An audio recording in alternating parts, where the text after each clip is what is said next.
Globalisation globalisation includes a word global. Global का मतलब क्या होता है? Across the border, right.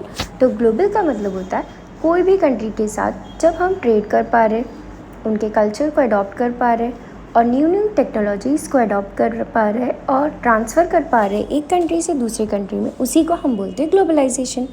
So in simple terms, globalization is the increasing interconnectedness and interdependence। तो ये globalisation क्या है कि डिफरेंट कंट्रीज़ जब मिल बांट कर रह पा रहे हैं, ट्रेड कर पा रहे हैं, कल्चर एडॉप्शन कर पा रहे around the world, and people, business, government all are benefited from it, and economy का भी उसमें बूम होता है बिकॉज हम कोई भी कंट्री के साथ ट्रेड कर पा रहे हैं, जिसकी वजह से ट्रांसफ़र होता है product from our country to another country, from another country to our country.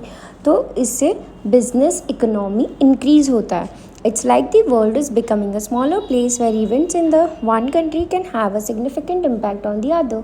तो इससे क्या हो रहा है कि एक कंट्री दूसरी कंट्री के ऊपर डिपेंडेंट तो हो रही है, बट हम एक दूसरे से बहुत सारी टेक्नोलॉजी और बहुत सारी अलग अलग चीज़ों को अडॉप्ट कर पा रहे हैं और हमारे कंट्री को डेवलप कर पा रहे हैं।